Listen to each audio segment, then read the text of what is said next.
প্রিয় শিক্ষার্থী বন্ধুরা, তোমাদের সকলকে স্বাগত জানাই অপূর্ব মান্না হোম টিউটর ইউটিউব চ্যানেলে। আজ আমি তোমাদের সঙ্গে, তোমরা যারা অষ্টম শ্রেণীতে পড়ো, তোমাদের অষ্টম শ্রেণীর জিওগ্রাফি বা ভূগোল বিষয় থেকে আমি ক্লাস করব পৃথিবীর অন্তর্মহল বলে যে তোমাদের চ্যাপ্টারটি রয়েছে। এই প্রথম চ্যাপ্টারেরই অন্তর্গত আজকে যে বিষয় আমি তোমাদেরকে পড়াবো বা তোমাদের সঙ্গে ক্লাস করব সেটা হচ্ছে, দেখো, এর আগের ক্লাসে আমরা এই পৃথিবীর ঘনত্ব সম্পর্কে এই এই অবধি ক্লাস করে দিয়েছি, ঠিক আছে। আজ আমরা ভূকম্প তরঙ্গ সম্পর্কে ক্লাস করব, ঠিক আছে, বা ভূমিকম্প তরঙ্গ কি সেই সম্পর্কে আমরা জানবো। তো আমরা পার্ট পার্ট করে ক্লাসগুলো বের করছি। তো এর আগের ক্লাস অবধি তোমরা যারা না দেখেছো অবশ্যই তোমরা দেখে নেবে, পার্ট বাই পার্ট ক্লাসগুলো ছাড়া হচ্ছে। এর আগে অবধি আমি দুটো পার্টে এই অবধি মোট ক্লাস করে দিয়েছি। এখান থেকে এবারে আমি পার্ট 3 করব, ঠিক আছে। পার্ট 3 করছি আরম্ভ। তো চ্যানেলে নতুন থাকলে অবশ্যই চ্যানেলটাকে সাবস্ক্রাইব করবে, বেল আইকন কল অপশানে সেভ রাখবে। চলো আজ আমরা ভূমিকম্প তরঙ্গ সম্পর্কে পড়া আরম্ভ করব। ভূমিকম্প কী জিনিস বা ভূমিকম্প তরঙ্গ কি সেই সম্পর্কে জানবো বিস্তারিতভাবে যা যা রয়েছে। দেখো এখানে ফার্স্ট কি বলা রয়েছে দেখতেই পাচ্ছ, লাল কালিতে ভূকম্প তরঙ্গ বলে লেখা রয়েছে। এই সম্পর্কে আজকের আমাদের পড়া। দেখো ফার্স্ট কি বলা রয়েছে, ভূমিকম্পের তরঙ্গের গতিবিধি লক্ষ্য করেও বিজ্ঞানীরা পৃথিবীর অভ্যন্তর সম্পর্কে তথ্য সংগ্রহ করেছেন। তাহলে কি হলো, ভূকম্পের যে তরঙ্গ তার যে গতি রয়েছে সেটাকে বলা হয় গতিবিধি, ঠিক আছে। তা লক্ষ্য করেও বিজ্ঞানীরা পৃথিবীর অভ্যন্তর সম্পর্কে তথ্য সংগ্রহ করেছেন। তাহলে শুধু যে আমরা এর আগে অবধি বিভিন্ন যে ঘনত্ব বা উম, বা মানে বিভিন্ন সম্পর্কে এই এই আগের ক্লাসে আমরা জেনেছিলাম কিভাবে পৃথিবীর ঘনত্বটা নির্ণয় করা হয় এ টু জেড, সেই এখানে কয়েকটি পদ্ধতির কথা বলা রয়েছে। সেই পদ্ধতিগুলো ছাড়াও ভূকম্পের দ্বারাও বিজ্ঞানীরা কিন্তু পৃথিবীর ঘনত্বটাও নির্ণয় করেছেন, এখানে এটাই বলা রয়েছে তোমাদের, ঠিক আছে। আর এর আগের ক্লাসে আমি পৃথিবীর ঘনত্ব কীভাবে বিজ্ঞানীরা বের করেছেন বা নির্ণয় করেছেন সেই সম্পর্কে বুঝিয়েছিলাম। আগের ক্লাসগুলো না দেখলে অবশ্যই দেখবে, প্লেলিস্টের মধ্যে পেয়ে যাবে ক্লাসগুলো। প্লেলিস্টের লিঙ্ক এই ভিডিও ডেসক্রিপশনে দেওয়া রয়েছে। যাই হোক, এখানে দেওয়া রয়েছে দেখো, ভূকম্প তরঙ্গের গতিবিধি লক্ষ্য করেও বিজ্ঞানীরা কিন্তু পৃথিবীর অভ্যন্তর সম্পর্কে তথ্য সংগ্রহ করেছেন, বোঝা গেল। তারপর দেখো, তরঙ্গগুলো বিভিন্ন ধরনের পদার্থের মধ্য দিয়ে পরিবাহিত হওয়ার সময় কখনো দীর্ঘ, কখনো ক্ষুদ্র, আবার কখনো দ্রুত ধীর গতিসম্পন্ন হয়। তাহলে এই যে ভূকম্প তরঙ্গগুলো কিভাবে যায়, যখন অভ্যন্তরে প্রবেশ করে তখন কিভাবে প্রবেশ করে, দেখো বিভিন্ন ধরনের পদার্থের মধ্য দিয়ে এরা তো যায়। তো এই জন্য বলা রয়েছে বিভিন্ন ধরনের পদার্থের মধ্য দিয়ে প্রবাহিত হওয়ার সময় এরা কখনো দীর্ঘ তরঙ্গ রূপে, কখনো আবার ক্ষুদ্র তরঙ্গ রূপে, আবার কখনো দ্রুত বা ধীর গতিসম্পন্ন রূপেও হচ্ছে এগুলো অভ্যন্তরে প্রবেশ করে, বিভিন্ন পদার্থের মধ্য দিয়ে যায়, ঠিক আছে। তো এটা একটা চিত্রের সাহায্যে তোমাদের দেখানো রয়েছে, তোমরা দেখতেই পাচ্ছ এই যে এই চিত্রগুলোর দেখানো রয়েছে, ঠিক আছে। তো এখানেই বলা রয়েছে কোনটা কি, দেখতেই পাচ্ছ। আর এখানে কিন্তু তিনটি তরঙ্গের কথা উল্লেখ রয়েছে। কি কি দেখো আমি এখানে দেখাচ্ছি, দেখো এই যে পি তরঙ্গ, এস তরঙ্গ আর এল তরঙ্গ কোথায় কোথায় রয়েছে আমি দেখিয়ে দিচ্ছি। এই যে দেখো, এটা হচ্ছে এস তরঙ্গ, এটা হচ্ছে পি তরঙ্গ, আর এটা আছে এই যে এটাও এস তরঙ্গ। আর এখানে তোমাদের এল তরঙ্গ দেয়া নেই, এই যে ওপরের দিকে এল তরঙ্গটা হওয়া উচিত, লেখেনি হয়তো।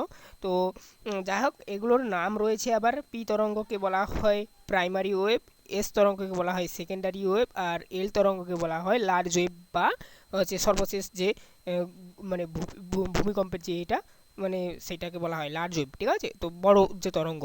তো যাই হোক, এগুলো তোমরা উঁচু ক্লাসে যখন উঠবে তোমরা জানবে। এখানে মূলত তোমাদের দুটো তরঙ্গ, পি তরঙ্গ এবং এস তরঙ্গ সম্পর্কে একটু করে বলা রয়েছে এখানে। তো তোমরা এই সম্পর্কে এখন দেখো কি বলা রয়েছে এখানে দেখো। তারপরে আমরা এতটা পড়েছিলাম এই যে দ্রুত গতি সম্পন্ন হয়, এতটা পড়েছিলাম। এরপর আমরা এই যে কম্পন, এই যে পিআরএস তরঙ্গের কথা যেটা বলেছিলাম, এবার এই সম্পর্কে আমরা পড়ব। দেখো কি বলা রয়েছে, কম্পন তরঙ্গগুলো পিওএস ভূ অভ্যন্তরের দিয়ে কোথায় কী গতিতে যাচ্ছে, কিভাবে অভিমুখ পাল্টাচ্ছে, এসব কিছুই পৃথিবীর অভ্যন্তর সম্পর্কে তথ্য দেয়, বোঝা গেল। ভূমিকম্পে পি তরঙ্গ ভূ অভ্যন্তরের কঠিন তরল কোনো মাধ্যমের মধ্য দিয়েই প্রবাহিত হতে পারে। তাহলে কী হলো, এই যে পি তরঙ্গ এটা কিন্তু কঠিন তরল, যে কোনো মাধ্যম, ঠিক আছে, কঠিন হতে পারে তরল হতে পারে, যে কোনো মাধ্যমের মধ্য দিয়েই কিন্তু প্রবাহিত হতে পারে। কিন্তু এস তরঙ্গ এই এই ক্ষেত্রে কি বলা রয়েছে দেখো, কিন্তু এস তরঙ্গ তরল বা অর্ধতরল মাধ্যমের মধ্য দিয়ে প্রবাহিত হতে পারে না, শুধুমাত্র কঠিন তরলের মধ্য দিয়ে প্রবাহিত হয়। তো এখানে তোমরা বুঝতে পারলে কোন তরঙ্গটা মানে কোন মাধ্যম দিয়ে প্রবেশ করে। পি তরঙ্গটা কঠিন এবং তরল দুটো মাধ্যম দিয়েই যায়, আর এস তরঙ্গটা শুধুমাত্র তরল বা অর্ধতরল দিয়ে প্রবাহিত হয়, কঠিন মাধ্যমে যেতে পারে না। বোঝা গেল? এরপর আমরা এই ছকটা পড়ব।